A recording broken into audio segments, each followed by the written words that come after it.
صل على سيدنا ومولانا محمد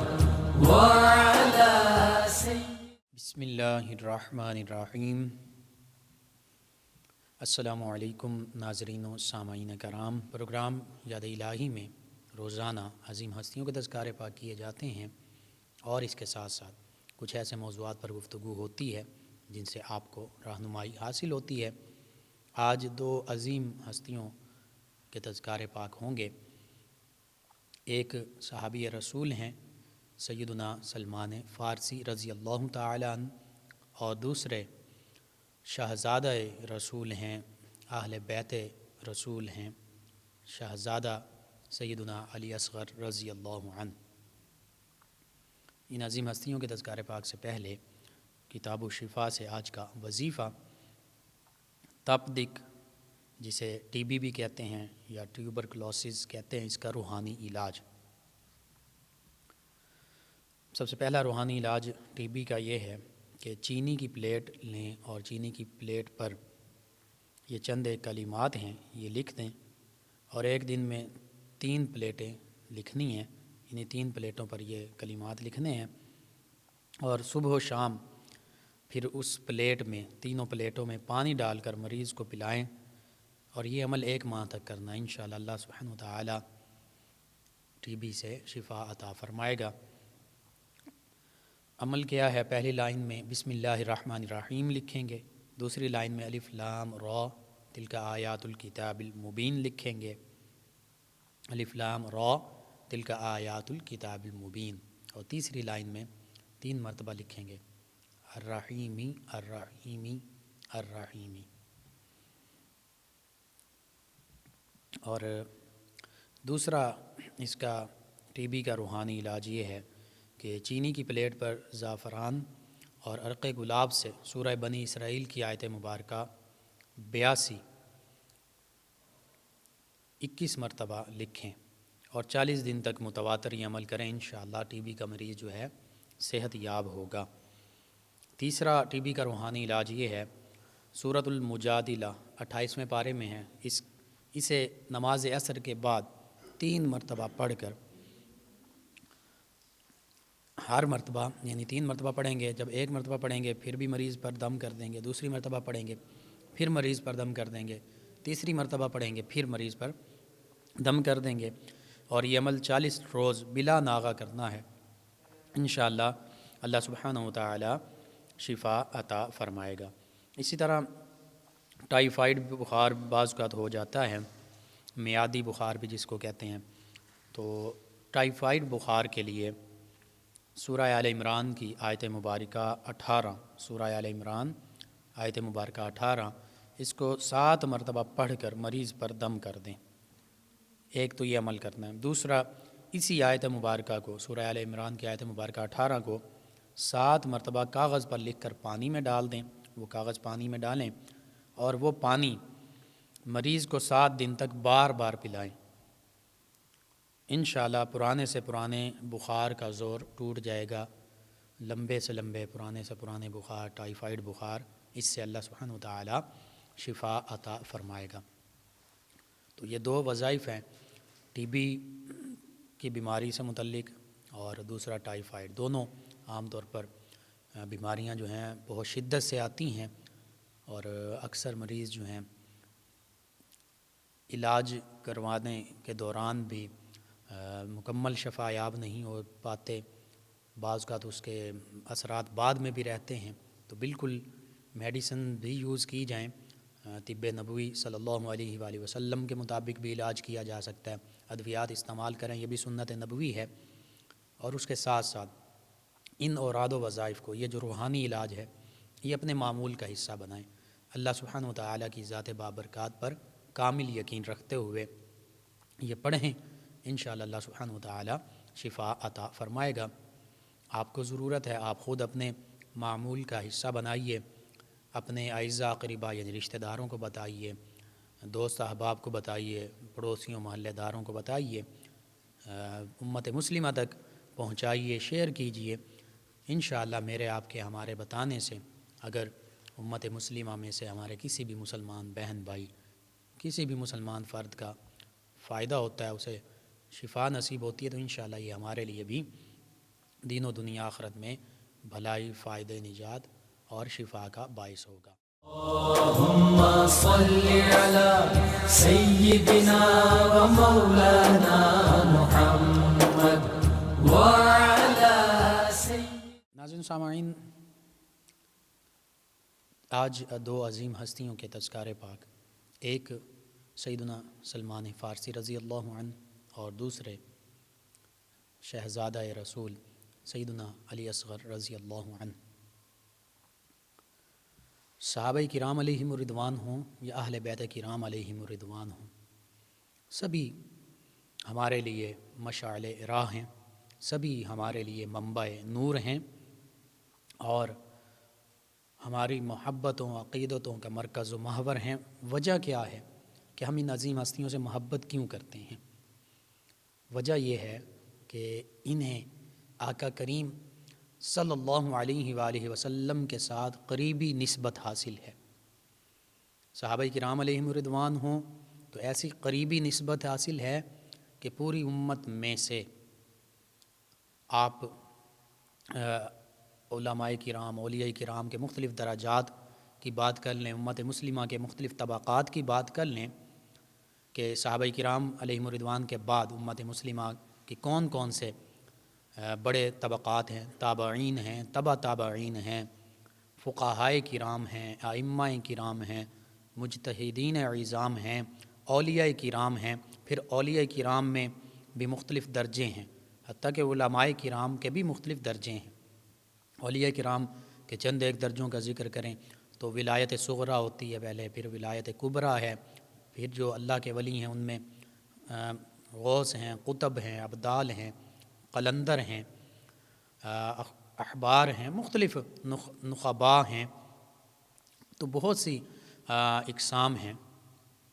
لیکن ان سبھی عظیم ہستیوں کی عظمتیں، رفعتیں اور شانیں اپنی جگہ پر ہم سر تسلیم خم کرتے ہیں، مانتے ہیں، لیکن دو ایسی عظیم ہستیاں ہیں، دو ایسے عظیم مقام ہیں کہ ان کو نبی کریم صلی اللہ علیہ وآلہ وسلم کے ساتھ جو نسبت اور قربت حاصل ہے وہ امت مسلمہ میں سے کسی اور طبقے کو حاصل نہیں۔ وہ دونوں عظیم مقامات کیا ہیں؟ ایک صحابیت کا مقام ہے اور ایک اہل بیت اطہار علیہم الرضوان ہونے کا مقام ہے۔ یہ دونوں نسبتیں وہ ہیں کہ آقا کریم صلی اللہ علیہ وآلہ وسلم کی قریبی نسبتیں ہیں۔ اگر اہل بیت کرام علیہم الرضوان کا ذکر کریں تو نبی رحمت صلی اللہ علیہ وآلہ وسلم سے اتنی قریبی نسبت ہے کہ نبی کریم صلی اللہ علیہ وآلہ وسلم کے یہ گھر والے ہیں۔ اہل بیت کہتے ہی گھر والوں کو ہیں۔ اور پھر ان اہل بیت کرام علیہم الرضوان میں کون کون سی ہستیاں شامل ہیں؟ ان اہل بیت کرام علیہم الرضوان میں وہ تمام ہستیاں شامل ہیں کہ درود ابراہیمی میں جن پر ہم درود پاک پڑھتے ہیں، اللہم صلی علی محمد وعلی آل محمد کما صلیت علی ابراہیم وعلی آل ابراہیم انک حمید مجید، اللہم بارک علی محمد وعلی آل محمد کما بارکت علی ابراہیم وعلی آل ابراہیم انک حمید مجید۔ یہ درود ابراہیمی، اس پر غور کیجئے۔ نبی کریم صلی اللہ علیہ وآلہ وسلم کے سارے گھرانے پر ہم یہ درود ابراہیمی میں درود بھیجتے ہیں، ان کی بارگاہ میں درود پاک کے نذرانے پیش کرتے ہیں۔ سب سے پہلے ہم کہتے ہیں اللہم صلی علی محمد، اے اللہ ہمارے آقا و مولا صلی اللہ علیہ وآلہ وسلم، محمد مصطفیٰ صلی اللہ علیہ وآلہ وسلم، آپ پر تو اپنی رحمتوں کا نزول فرما، تو درود بھیج۔ پھر کہتے ہیں وعلی آل محمد صلی اللہ علیہ وآلہ وسلم، اور اے اللہ نبی کریم رؤوف الرحیم علیہ الصلاۃ والتسلیم کی جو آل پاک ہے اس پر بھی تو درود بھیج، اپنی رحمتوں کا نزول فرما۔ اب محمد صلی اللہ علیہ وآلہ وسلم میرے آپ کے ہم سب کے آقا و مولا ہیں، اور آل محمد صلی اللہ علیہ وآلہ وسلم سے مراد نبی کریم صلی اللہ علیہ وآلہ وسلم کا سارا گھرانہ ہے، صرف شرط یہ ہے کہ وہ توحید و رسالت پر ایمان لانے والے ہوں۔ پھر آگے کما صلیت علی ابراہیم وعلی آل ابراہیم، یہاں پر ہم کہتے ہیں اللہ کی بارگاہ میں عرض کرتے ہیں، اللہ تو محمد صلی اللہ علیہ وآلہ وسلم اور آپ کی آل پاک پر درود بھیج، جیسے تو نے درود بھیجا، جیسے تو نے رحمتوں کا نزول فرمایا سیدنا ابراہیم علیہ السلام اور آل ابراہیم علیہ السلام پر۔ اب آل ابراہیم کون ہے؟ یہ بھی نبی کریم صلی اللہ علیہ وآلہ وسلم کا گھرانہ ہے۔ جو آل ابراہیم ہے یہ نبی کریم صلی اللہ علیہ وآلہ وسلم کا گھرانہ ہے۔ آقا کریم صلی اللہ علیہ وآلہ وسلم کے تمام آباء و اجداد، والدین کریمین طیبین سے لے کر سیدنا ابراہیم علیہ السلام تک سبھی کے سبھی آل ابراہیم میں شامل ہیں۔ تو یوں، اور حتیٰ کہ نبی کریم صلی اللہ علیہ وآلہ وسلم کے چچا جان، پھوپھیاں جان، دیگر آباء و اجداد میں کہ جو دین ابراہیمی پر آقا کریم صلی اللہ علیہ وآلہ وسلم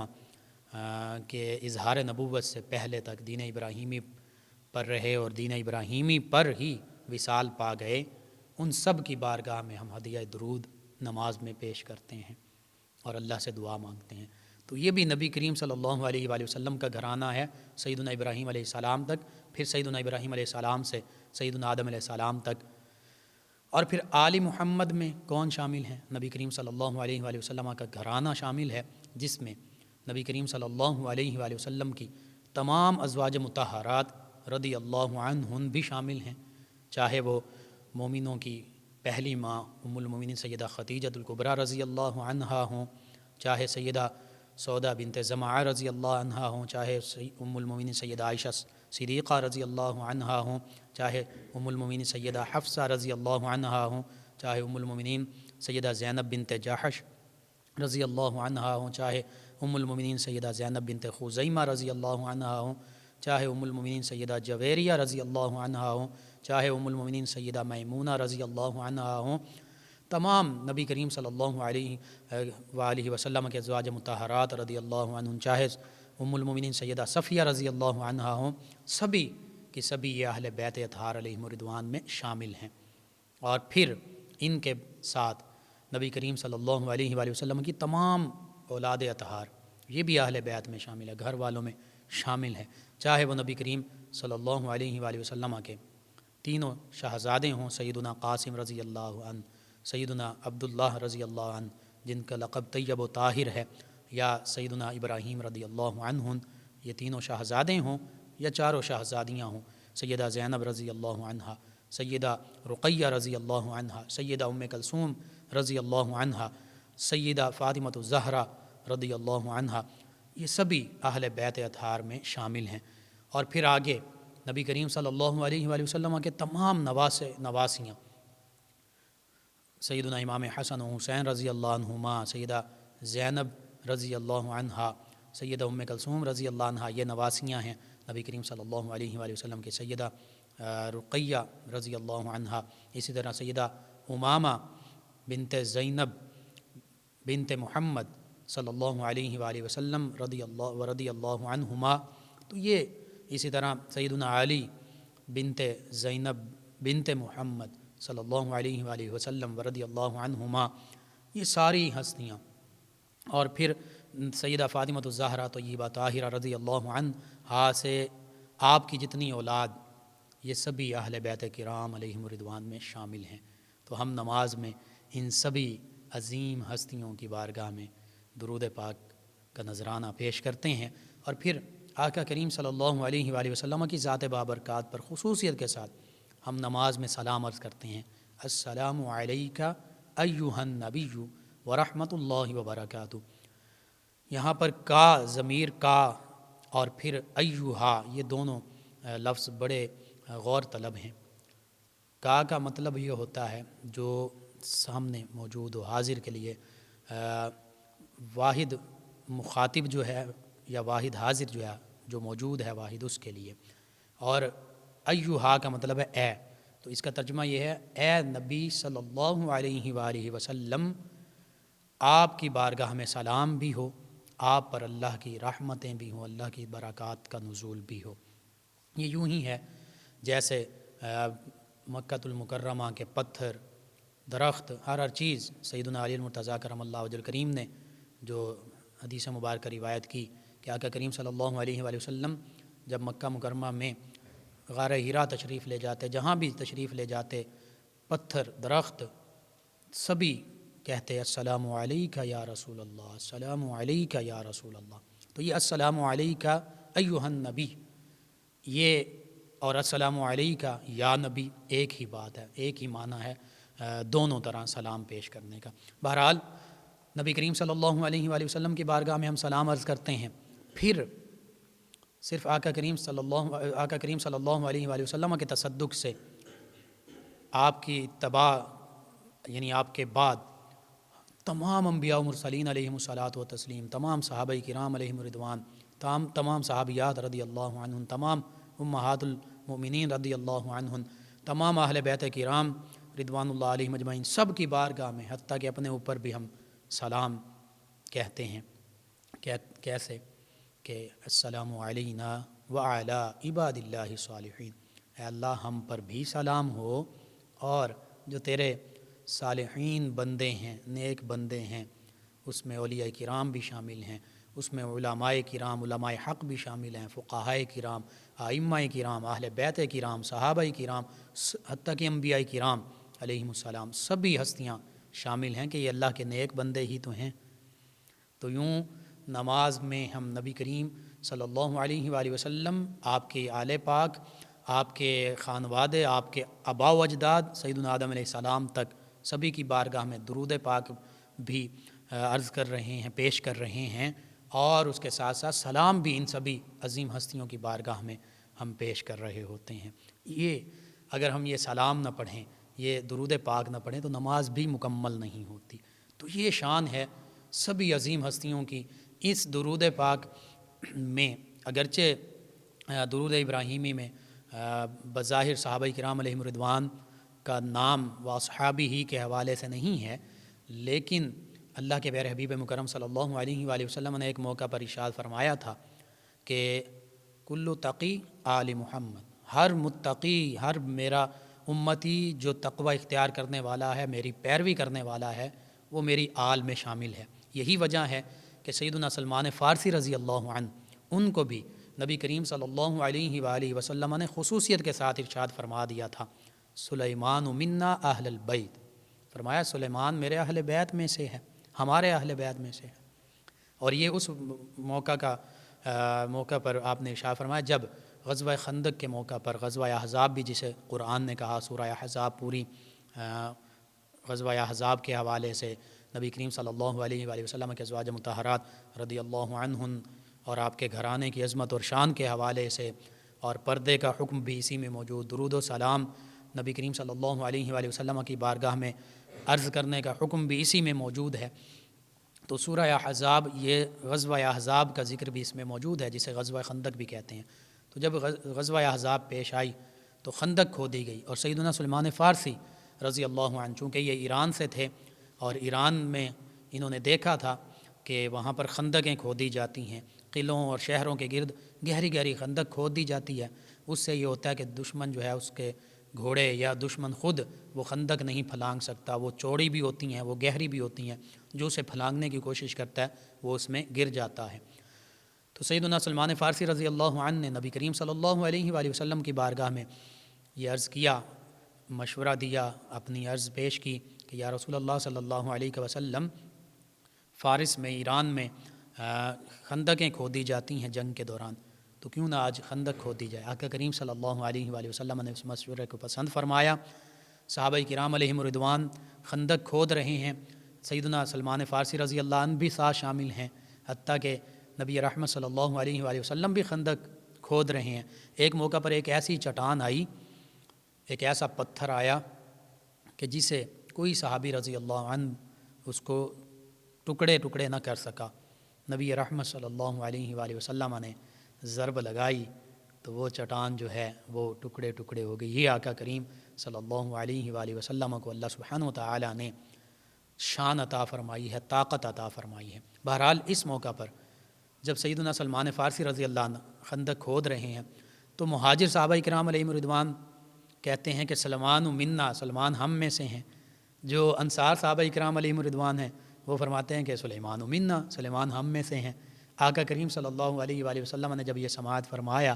تو فرمایا سلیمان منا اہل البیت، سلیمان تو ہمارے گھر والوں میں سے ہیں، میرے اہل بیت میں سے ہیں۔ تو یوں نبی کریم صلی اللہ علیہ وآلہ وسلم نے سیدنا سلمان فارسی رضی اللہ عنہ کو بھی اپنے اہل بیت کرام علیہم رضوان میں شامل فرمایا۔ تو اس حوالے سے جو نبی کریم صلی اللہ علیہ وآلہ وسلم کا سچا امتی ہے، آقا کریم صلی اللہ علیہ وآلہ وسلم کی پیروی کرنے والا ہے، انشاءاللہ صحابہ کرام علیہم رضوان، اہل بیت کرام علیہم رضوان کے فیوز و برکات سے وہ بھی نوازا جاتا ہے، اس کو بھی وافر حصہ فیوز و برکات سے عطا کیا جاتا ہے۔ سیدنا سلمان فارسی رضی اللہ عنہ آپ فارس میں، ایران میں پیدا ہوئے، آپ کے نام نامی اس میں گرامی سے پتہ چل رہا ہے، اور آپ خود فرماتے ہیں، طویل واقعہ اس کا خلاصہ عرض کر دیتا ہوں کہ آپ فرماتے ہیں کہ میں ابھی نوجوان تھا، بلوغت کی عمر تک پہنچ گیا، نوجوانی کی عمر، تو ان کے والد کہتے ہیں کہ میرے والد جو ہیں وہ آتش پرست تھے، آگ کی پوجا کرتے تھے، اور والد جو ہیں باہر کہیں نہیں جانے دیتے تھے کہ کہیں مبادا سلمان جو ہیں اپنا مذہب نہ تبدیل کر لیں۔ تو ایک مرتبہ ان کے والد نے انہیں کسی کام سے بھیجا، تو وہاں پر عیسائی جو ہیں، اور یہ نبی رحمت صلی اللہ علیہ وآلہ وسلم کے مدینہ طیبہ میں تشریف آوری سے پہلے، حتیٰ کہ اظہار نبوت سے بھی پہلے کا واقعہ، تو عیسائی جو ہیں وہ اپنے طریقے کے ساتھ عبادت کر رہے تھے، اور اس دور میں کچھ عیسائی ایسے بھی تھے جو صرف ایک اللہ کو وحدہ لا شریک مانتے تھے، سیدنا عیسیٰ علیہ السلام ہی کی تعلیمات کے مطابق اپنی زندگی گزار رہے تھے۔ تو انہیں وہ طریقہ پسند آیا، تو بس یہ جب گھر آئے والد ناراض بھی ہوئے، لیکن پھر خاموشی کے ساتھ گھر چھوڑ کر چلے گئے، حتیٰ کہ اس دوران والد نے ان کو غالباً زنجیروں سے جکڑے بھی رکھا، لیکن یہ پھر گھر چھوڑ کر چلے گئے کسی نہ کسی طریقے سے۔ ایک کلیسا میں رہے، ایک پادری کے ساتھ رہے، پھر وہ فوت ہوا تو پھر دوسری جگہ چلے گئے، اور ان ایک دو پادریوں کا انہوں نے ذکر بھی کیا کہ وہ لوگوں سے مال و دولت اکٹھا کرتے تھے، حتیٰ کہ مرتے وقت ان کے پاس سونے چاندی اور دیگر مال و دولت کے بہت بڑے بڑے انبار تھے، ذخیرے تھے۔ لیکن تیسری جگہ جب آپ پہنچے تو اس کے بارے میں آپ فرماتے ہیں کہ وہ مکمل طور پر اللہ کی یاد میں محو رہنے والا وہ اللہ کا بندہ تھا۔ جب اس کی بھی وفات کا وقت قریب آیا تو یہ کہتے ہیں کہ میں نے اس سے پوچھا کہ اب آپ کے بعد میں کہاں جاؤں حق کی تلاش میں؟ تو اس اللہ کے بندے نے کہا کہ اے سلمان، جو دو وادیوں کے درمیان، دو پہاڑوں کے درمیان نخلستان کا علاقہ، ریتلا علاقہ ہے، کھجوروں والا علاقہ ہے، یثرب جسے اس وقت کہا جاتا تھا، وہاں تم چلے جاؤ، وہاں چلے جانا، وہاں اللہ کے آخری نبی صلی اللہ علیہ وآلہ وسلم، انہوں نے تورات زبور انجیل میں پڑھ رکھا تھا کہ ہم نے یہ پڑھ رکھا ہے کہ آخری نبی جو ہیں صلی اللہ علیہ وآلہ وسلم وہ مدینہ طیبہ یثرب میں ہجرت کر کے تشریف لائیں گے، تو بس تم وہاں چلے جاؤ۔ پھر نشانیاں بھی بتائیں کہ ان کے پشت مبارکہ پر مہر نبوت ہوگی، وہ صدقہ کا مال نہیں کھائیں گے، ہدیہ قبول کریں گے، یہ تین نشانیاں بتائیں۔ سیدنا سلمان فارسی رضی اللہ عنہ چلتے چلتے قافلے کے ساتھ یوں ہوا کہ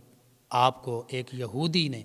آپ کو غلام بنا لیا گیا، یہودی نے خریدا، وہ یہودی مدینہ طیبہ ہی کا رہنے والا تھا، مدینہ طیبہ لے آیا۔ جب آپ یہاں پہنچے تو نبی کریم صلی اللہ علیہ وآلہ وسلم کی تشریف آوری ہوئی، مکہ مکرمہ سے ہجرت مدینہ طیبہ ہوئی، تو آپ نے چرچا سنا کہ نبی صلی اللہ علیہ وآلہ وسلم تشریف لائے ہیں، ایک شخصیت ہیں جو نبوت کا دعویٰ کرتی ہیں، تو بس آپ آقا کریم صلی اللہ علیہ وآلہ وسلم کی بارگاہ میں حاضر ہوئے۔ ایک دن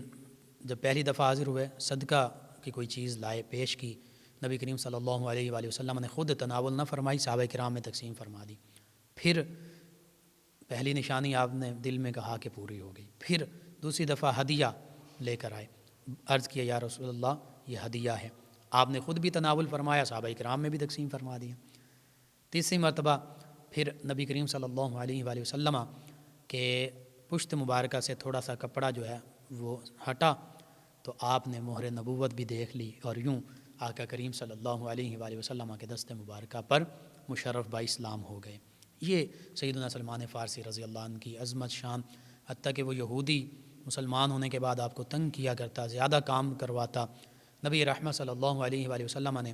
آپ فرمایا کہ اس کا جو مطالبہ ہے، جو قیمت لینا چاہتا ہے وہ لے لے، اور اسے کہو کہ تمہیں آزاد کر دے۔ بس سیدنا سلمان فارسی رضی اللہ عنہ نے اس سے بات کی، اور اس نے بعض روایات کے مطابق بڑی کڑی شرائط رکھی کہ اتنا سونا ہو، اتنی چاندی ہو،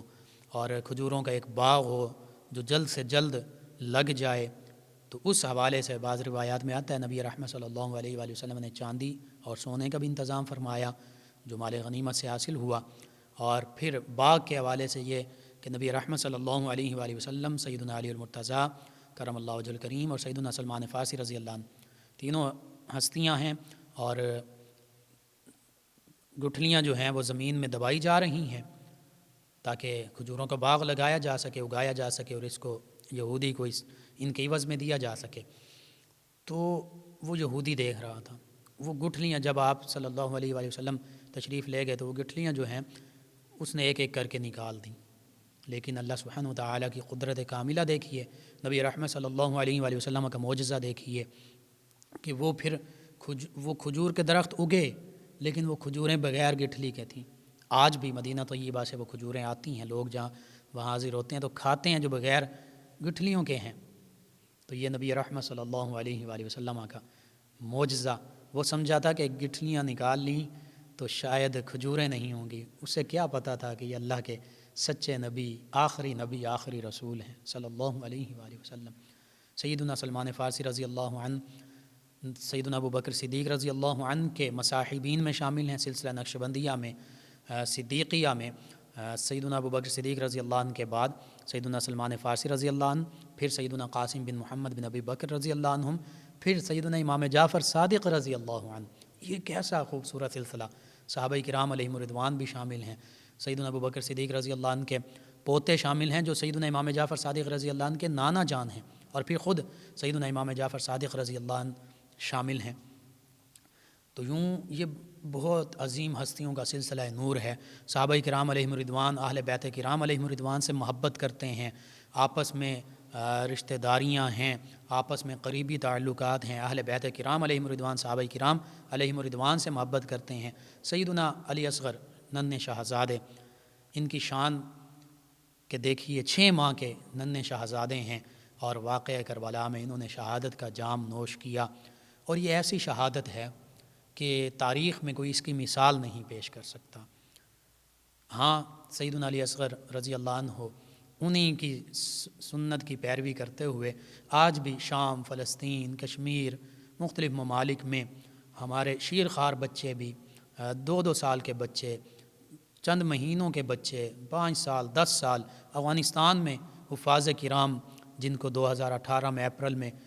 جن کی دستار بندیاں ہو رہی تھیں شہید کر دیا گیا، اور ان میں سے ایک حافظ بچہ 8 یا 10 سال بمشکل عمر ہوگی کہ جو جب اس کو قبر میں اتارنے لگے اس نے اپنے والد کا ہاتھ پکڑ لیا،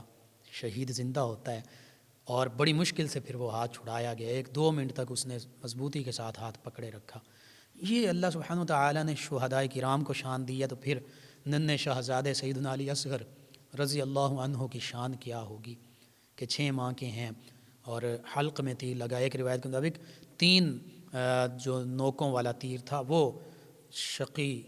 فوج جو ہے بدبخت یزیدی فوج نے وہ ادھر سے پھینکا، جو ایک حصہ، ایک نوک اس کی آپ کی پیشانی میں لگی، ایک نوک آپ کے حلق میں لگی، اور ایک نوک جو ہے وہ آپ کے سینے میں پیوست ہوئی۔ تو سیدنا علی اصغر رضی اللہ عنہ، ائمہ اہل بیت کرام، سیدنا امام حسین رضی اللہ عنہ، ان کی اور صحابہ کرام علیہم الرضوان ان کی جو قربانیاں ہیں دین اسلام کی خاطر، یہ حقیقت میں آج ہم نے ان کو بھلا دیا ہے۔ آج امت مسلمہ اسی وجہ سے زوال کا شکار ہے۔ آج امت مسلمہ کشمیر میں بھی اس پر ظلم کیا جاتا ہے، فلسطین میں بھی ظلم کیا جاتا ہے، عراق میں بھی ظلم کیا جاتا ہے، افغانستان میں بھی امت مسلمہ پر ظلم کیا جاتا ہے، شام میں ہمارے مسلمان بچوں کو شہید کیا جاتا ہے۔ تمام ان ممالک میں ہماری مسلمان ماؤں، بہنوں، بیٹیوں کی عزتیں پامال کی جاتی ہیں، لیکن ہم نے صحابہ کرام علیہم رضوان، اہل بیت کرام علیہم رضوان، نبی رحمت صلی اللہ علیہ وآلہ وسلم اور اللہ کا دیا ہوا حکم اور پیغام جہاد جو تھا اس کو بھلا دیا ہے۔ آج ہم دنیا کی رنگینیوں میں، عیاشیوں میں پڑ چکے ہیں۔ وہن کی بیماری جو آقا کریم صلی اللہ علیہ وآلہ وسلم نے ارشاد فرما دیا تھا، صحابہ کرام علیہم رضوان سے فرمایا، اے میرے صحابہ، ایک وقت آئے گا مسلمان مغلوب ہو جائیں گے، دوسری قومیں ان پر ٹوٹ پڑیں گی۔ صحابہ کرام علیہم رضوان نے عرض کیا، یا رسول اللہ صلی اللہ علیہ وسلم، کیا مسلمان تعداد میں کم ہوں گے؟ آقا کریم صلی اللہ علیہ وآلہ وسلم نے ارشاد فرمایا، نہیں، تعداد میں کم نہیں ہوں گے، تعداد میں بہت زیادہ ہوں گے۔ آج 2.25 ارب کے قریب مسلمانوں کی تعداد ہے۔ صحابہ کرام علیہ رضوان نے عرض کیا، یا رسول اللہ صلی اللہ علیہ وسلم، پھر کیوں مغلوب ہوں گے؟ پھر کیوں ان پر ظلم کیا جائے گا؟ آقا کریم صلی اللہ علیہ وآلہ وسلم نے ارشاد فرمایا، وہن کی بیماری میں مبتلا ہو جائیں گے۔ صحابہ کرام علیہ رضوان نے عرض کیا، یا رسول اللہ صلی اللہ علیہ وسلم، وہن کی بیماری کیا ہے؟ آقا کریم صلی اللہ علیہ وآلہ وسلم نے ارشاد فرمایا، دنیا کی محبت میں پڑ جائیں گے، موت کا خوف، اللہ کا خوف، موت کا خوف ان کے دل سے نکل جائے گا، اس حوالے سے نکل جائے گا کہ موت کو یاد نہیں کریں گے، موت یہ ڈریں گے کہ موت نہ آ جائے، لیکن مرنے کے بعد کیا ہونا ہے یہ اللہ کا ڈر، وہ سارا کچھ معاملہ ختم ہو جائے گا۔ آج امت مسلمہ کے پاس ہر چیز ہے، دنیا کے تمام وسائل ہیں، تمام آسائشیں ہیں، تمام سہولتیں ہیں، لیکن وہ جو جذبہ جہاد تھا کہ مسلمانوں کی ایک بیٹی راجہ داہر کے ڈاکوؤں نے اغوا کر لی تو محمد بن قاسم 17 سال کی عمر میں وہاں سے دوڑ پڑے اور اپنی مسلمان بہن کو قید سے، ناحق قید سے آزاد کروایا۔ آج ہماری مسلمان بہن عافیہ صدیقی کتنے سالوں سے امریکہ کی قید میں ہے۔ مسلمانوں کا یہ حال ہماری اپنی ہی بدعمالیوں کی وجہ سے ہے، دین اسلام سے دوری کی وجہ سے ہے۔ بس اللہ سبحانہ و تعالیٰ سے دعا ہے، اللہ تعالیٰ ان عظیم ہستیوں کے تصدق سے عالم اسلام کو سربلندیاں عطا فرمائے، ہمیں ان عظیم ہستیوں کی صحیح طریقے کے ساتھ پیروی کی توفیق عطا فرمائے، آمین۔ اللهم صل على سيدنا ومولانا محمد وعلى آپ سماعت فرما رہے ہیں پروگرام یاد الہی۔ ناظرین سامعین، اس دوران ہمیں جوائن کیا حاجی ارشد علی صاحب ہیں، کہتے ہیں کہ میرا جگر بڑا ہوا ہے اور اس کا کوئی وظیفہ، لیور میگیلی سے غالباً بولتے ہیں، جگر کی تمام بیماریوں کے لیے، آپ کے لیے، تمام لسنرز کے لیے سورہ رحمان کی آیت مبارکہ 78 اس کو پانی پر دم کر کے پلائیں، انشاءاللہ جگر کی تمام بیماریوں سے شفا حاصل ہوگی۔ اور اس کے ساتھ ساتھ آپ کے لیے بھی، اور فالج کے ایک ہمارے لسنر نے فالج کا وظیفہ پوچھا ہے، سورہ رحمان صبح اور شام 3 مرتبہ اچھے جو عربک لہجے میں پڑھنے والے قاری صاحب ہیں ان کی آواز میں سنیے، گلاس میں پانی ہو، اس پر اللہ اللہ اللہ 3 مرتبہ پڑھ کر دم کر کے پانی پی لیجئے، اللہ تعالیٰ شفا عطا فرمائے گا۔ محمد سلیم صاحب ہیں، کہتے ہیں کہ ہم نے اپنے بھتیجے بھتیجیوں کو ان کا حصہ دے کر گھر سے فارغ کر دیا، مگر وہ ہم پر کالا جادو کروا رہے ہیں، کوئی حل بتا دیں۔ جی، آیت الکرسی، سورہ فاتحہ، آیت الکرسی اور چاروں قل 7 مرتبہ صبح شام اول آخر تعداد میں درود پاک پڑھ کر اپنے اوپر دم کر لیں، انشاءاللہ اللہ تعالیٰ نجات عطا فرمائے گا، کوئی ایسا مسئلہ نہیں ہوگا۔ سحر صاحبہ کہتی ہیں پرانی نظر لگی ہوئی ہے، کوئی وظیفہ بتا دیں۔ سورہ نون والقلم 29ویں پارے کی دوسری جو صورت ہے، اس کی آخری دونوں آیات بینات بسم اللہ الرحمن الرحیم کے ساتھ 3 مرتبہ پڑھیں، اپنے اوپر دم کر لیں۔ رزق میں اضافے کا وظیفہ جو ہے وہ یا رزاقو کی کثرت کریں۔ ان کے علاوہ ہمارے لسنر کہتے ہیں السلام علیکم، جی وعلیکم السلام، کہتے ہیں میرے بیٹے کا نام یاسر علی ہے، حافظ قرآن ہے لیکن نماز اور قرآن پاک نہیں پڑھتا اور عالم کا کورس کر رہا ہے اور کہتا ہے کہ مجھے سبق یاد نہیں رہتا، اس کے لیے کوئی وظیفہ؟ جی میں عرض کرتا ہوں، سیدنا امام شافعی رضی اللہ عنہ، غالباً آپ نے اپنے اشعار میں لکھا ہے، عربی کے اشعار میں ان کا ترجمہ یہ ہے، اپنے اسٹوڈنٹس کو مخاطب کرتے ہوئے کہ اے طلباء، تم گناہوں سے دور ہو جاؤ، تمہیں اللہ سبحانہ وتعالی حافظہ بہتر عطا فرما دے گا اور تمہیں ہر چیز یاد رہے گی۔ حقیقت یہ ہے کہ جو جتنا نیکیوں سے دور ہوتا ہے، گناہوں میں پڑتا ہے، اس کا حافظہ اور دیگر بھی معاملات میں کمزوری آنا شروع ہو جاتی ہے۔ باقی سبق یاد کرنے کے لیے جو سورہ علم نشرح ہے اس کو 11 مرتبہ سبق یاد کرنے سے پہلے پڑھنے اللہ تعالیٰ بہتری فرما دے گا۔ عیسیٰ خیل سے ہیں، محمد اسلم صاحب کہتے ہیں سر جو کام کرتا ہوں رکاوٹ آتی ہے۔ جی آپ اس سے پہلے استخارہ کر لیا کریں اور 1000 مرتبہ درود تنجی نہ پڑھ کر دعا مانگ کر کوئی بھی کام شروع کریں، اللہ تعالیٰ بہتری فرما دے گا۔ کائنات صاحب ہیں جڑاں والا سے، کہتے ہیں بھائی پروگرام بہت اچھا ہے آپ کا، اور کہتے ہیں کہ میرے ماموں کے ہاتھ پہ الرجی ہے 7-8 مہینے سے ٹھیک نہیں ہو رہی، کچھ بتا دیں۔ ایک تو یا رقیب روزانہ 300 مرتبہ پڑھیں 7 دن تک، پانی پر دم کر کے پانی پلا دیں، الرجی والی جگہ پہ بھی پھونک مار سکتے ہیں۔ دوسرا سورۃ الطارق 3 مرتبہ روزانہ پڑھیں، وہ بھی پانی پر دم کر کے پی لیں، اللہ تعالیٰ شفا عطا فرمائے گا۔ فیض نیازی صاحب ہیں، کہتے ہیں عیسیٰ خیل سے ہیں، کہتے ہیں السلام علیکم بھائی۔ جی وعلیکم السلام۔ کہتے ہیں کیا عورت مردوں کی طرح رکوع اور سجود کر کے نماز پڑھ سکتی ہے اور اس کی نماز ہو جائے گی؟ جی خواتین کے لیے یہ ہے کہ اپنے آپ کو جتنا زیادہ سمیٹ سکیں، رکوع میں زیادہ نہیں جھکنا، تھوڑا سا جھکنا ہے، اسی طرح سجدے میں اپنے آپ کو سمیٹیں گی، وہ زمین کے ساتھ کونیاں لگیں گی۔ مرد کا یہ ہے کہ رکوع بالکل صحیح طریقے سے کرے گا، زیادہ سے زیادہ جھکے گا کہ کمر برابر ہو جائے۔ اسی طرح سجدے میں مرد جو ہے وہ اپنی کوہنیاں اٹھا کے رکھے گا، زمین کے ساتھ نہیں لگائے گا۔ تو بہرحال یہ خواتین کے لیے ضروری ہے، اسی طرح وہ نماز پڑھیں۔ ایک اور ہمارے لسنر کہتے ہیں کہ صحت اور سلامتی کے لیے وظیفہ یا سلاموں کی کثرت کریں، اللہ تعالیٰ شفا عطا فرمائے گا۔ ہمارے لسنر کہتے ہیں السلام علیکم بھائی، میری طرف سے سب سننے والوں کو سلام۔ جی وعلیکم السلام۔ کہتے ہیں بھائی ہمارے گھر میں ہر وقت لڑائی جھگڑا رہتا ہے، کوئی وظیفہ بتا دیں۔ سورہ بقرہ 40 دن تک پڑھیں اور سورہ یاسین صبح شام پڑھیں، اللہ تعالیٰ بہتری فرما دے گا۔ اصغری بی بی صاحبہ کہتی ہیں کہ میری امی کو فالج ہے، علاج سورہ رحمان 3 مرتبہ صبح شام ان کو سنائیں اور پانی پر دم کر کے اللہ اللہ اللہ پڑھ کے دم کریں۔ 4 سال کہتے ہیں کہ بیٹا پہلے 4 سال پہلے ہوا تھا، فوت ہو گیا۔ سورہ کوثر آپ 111 مرتبہ روزانہ پڑھیں، والآخر تعداد میں درود پاک پڑھیں، انشاءاللہ اللہ تعالیٰ اولاد نرینہ سے نوازے گا۔ شیخ ندیم صاحب ہیں، کہتے ہیں کہ روزانہ رات کو 1000 نوافل کی نماز کم از کم کتنے ٹائم درکار ہے؟ کہتے ہیں کہ جواب لازمی دیں۔ جی اپنے معمول کی بات ہے، جو ڈیلی پڑھتے ہیں روٹین کے ساتھ، ہو سکتا ہے وہ 1 منٹ میں 2 نفل بھی پڑھ لیں، اور اس حوالے سے پھر تقریباً 8 گھنٹوں میں 1000 نوافل پڑھے جا سکتے ہیں۔ باقی اولیاء کرام، صحابہ کرام، اہل بیت کرام، انبیاء کرام کو اللہ سبحانہ وتعالیٰ نے انبیاء کرام کو معجزات عطا فرمائے، صحابہ کرام اولیاء کرام کو کرامات عطا فرمائیں۔ سیدنا علی مرتضیٰ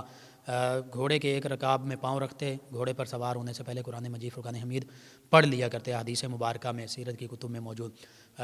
طے زمانی اور طے مکانی، اللہ سبحانہ وتعالیٰ ہر چیز پر قادر ہے، جس کو جو چاہے شان عطا فرما دے۔ نبی رحمت صلی اللہ علیہ وآلہ وسلم کے لیے وقت تھم جاتا ہے، اولیاء کرام کی کرامت ہے، اللہ کی قدرت کاملہ سے ان کو یہ شان حاصل ہوتی ہے۔ بعض اوقات